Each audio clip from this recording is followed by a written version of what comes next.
জনগণকে দিচ্ছে। বিএনপির ডাকে কেউ সাড়া দেয়নি, সারা দেশে যানবাহন স্বাভাবিক দুজনের কথা সত্য। উড়া ঢাকা শহরের ছবি কোন সাংবাদিকের পক্ষে দেওয়া সম্ভব না, তুলে রেখে দিন। যে যেটা বিশ্বাস করে ওই জায়গার ছবিটা তুলে এসে প্রচার করে। আর আপনারা ঘরে বসে সারাদিন ফেসবুক চালায় পাগল হয়ে গেছেন। মানে জাতি এখন পুরো ন্যাংটা পাগল এই মোবাইলের কারণে, ফেসবুকের কারণে। যা যায় তাই ফাল দেও, সব গরু এসে সব মুরগি মরে গেছে, সব মরে শেষ হয়ে গেছে, কিছু আপনাদের দেশে বহু পাল আছে। তারা প্রথম যে এলাকাতে গেছি ডাকন বইয়ের থেকে 7-8 কিলোমিটার ভিতরে চাষ মিলে গেছি, মোটামুটি 2 ঘন্টায় পানিতে ঘুরে 7 কাপড়টা দেওয়ার মতো কোনো বাড়ি বেড়ে। প্রত্যেকটা বাড়ির CC camera, IPS, AC, wifi line দেওয়া। তাদের কবরস্থান, তাদের যে কবরস্থান এবং গুরুস্থানের বাউন্ডারি আধা ঘন্টা জায়গায় থাকতে দেখলে মোজাইক করা। তারা এত ধনী মানুষ।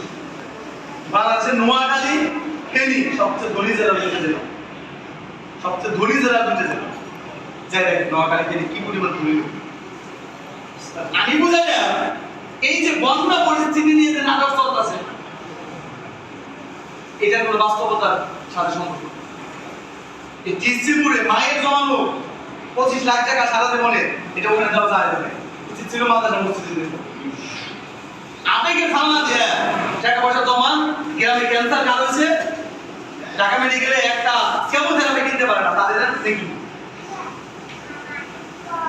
এই মোবাইল আর ফেসবুক শুনে বলা চাই যে এটা সবচেয়ে মিথ্যা, মানে পৃথিবীর সবচেয়ে বড় শয়তানি হলো মোবাইল। এর সাথে বাস্তবতার কোনো সম্পর্ক নেই। বুঝতে বললাম কি, একটা মুরগির খামার ঢুকছে, তার মানে নোয়াখালী খেতে সব মুরগি খামার মরে। কথা কি বুঝাইতে পারছি? আলোচ্য বিষয় একটাই, যে মোবাইলের উপর ভিত্তি করে, পেপারের উপর ভিত্তি করে, টিভির উপর ভিত্তি করে এত আবেগ, এত বক্তব্য, এত লেকচার দিয়ে কথা কম বলেন। মসজিদে দেখেন, বাইরে দেখেন, কাজ করেন। আপনার সাথে ওই এলাকার মানুষ যথেষ্ট মেহনত করে, তাদের গ্রামের জন্য তাদের মায় আপনার চেয়ে বেশি। এখন আমি বলছিলাম যখন আর্মি সিগারেট পাই, এটা নিতে পারি আমার অন্তর এখন পর্যন্ত সেনাবাহিনীর প্রতি, সেনাবাহিনীর যখন খবরটা যায় আমি তাকে এত ভালো লাগে। আমাদের দেশের সুন্দর দেখতে।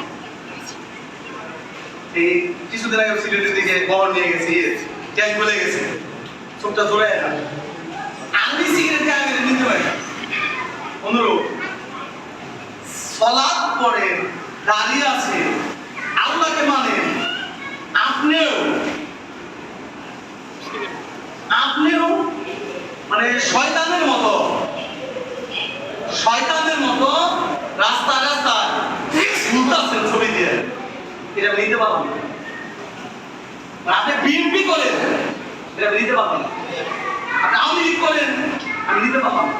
কোন মুসলমান তার অন্তরের মধ্যে আল্লাহ আছে, রাসূলের আদর্শ আছে, ইসলাম যে জানে, এই লোকটা বিএনপি করবে, এটা অসম্ভব। এই লোকটা আওয়ামী লীগ করবে, এটা অসম্ভব। এই লোকটা আন্দোলন করবে, এটা অসম্ভব। এই লোকটা জামাত ইসলামে ভোট দিবে গণতন্ত্রের মধ্যে, এটা অসম্ভব। তার মানে সে ইসলামিক এ পর্যন্ত এক শয়তান শেষ হইতে পারে নাই, আর 10 শয়তান নামে সারা বাংলাদেশ আবার ছবি দিয়ে আগের ছবিগুলো তারা পালাইছে, তারা ইসলামের আদর্শে পালায় নাই, তার একটা নীতি হয় না, তারা শত্রুতা করে পালাইছে। মূর্তি বাংলা তারা নীতি হয় না, কারণ মূর্তির ইসলামের জন্য বাঁধে নাই, বাংলাদেশের দলের কারণে। আগের সে তারা 10 গুণ পুষ্টা আবার লাগাইছে। তাহলে এক ইবলিশ, এক তগুত যাইয়া শেষও করতে পারে, আলাদা তো করে মাথার মধ্যে সেটা করছে।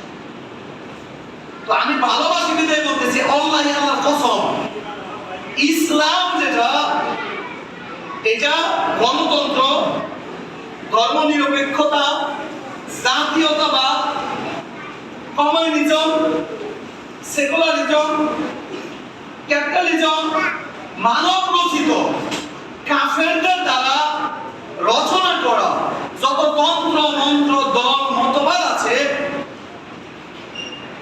কোন মুসলিম এর আগে পরে থাকতে পারে না।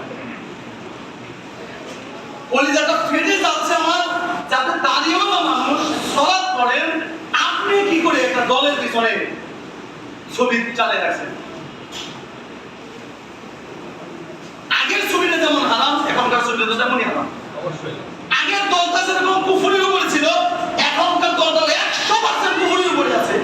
ঠিক। তার কি সংসদে বসে আল্লাহ দিন গায়েব করবো? চুলের হাত কাটবো? সুদী ব্যাংক সব বন্ধ করে দিব? জি না। তাহলে এটার পার্থক্য বলে দেন। ইসলামের সাথে যে ধর্মের মিল নাই, এটা তো ভালো মন্দ হতে পারে। আমি 3 নাম্বার এই কথাটা জোরালো ভাবে বলতে চাচ্ছি যে ইসলামের মধ্যে যেটা নাই, যে আদর্শ, যে দল, যে সংবিধান ইসলাম হারাম করে, এমন কোন দল তন্ত্র মন্ত্রের সাথে যেন কোন মুসল্লিকে অন্তত আমি না দেব। এই কথাটা মনে রাখবেন, এটা বাংলাদেশ। যা কিছু দেখলেন এর চেয়ে ভয়ঙ্কর একটা নাটক সামনে দেখবেন যদি ভাই অপেক্ষা করে।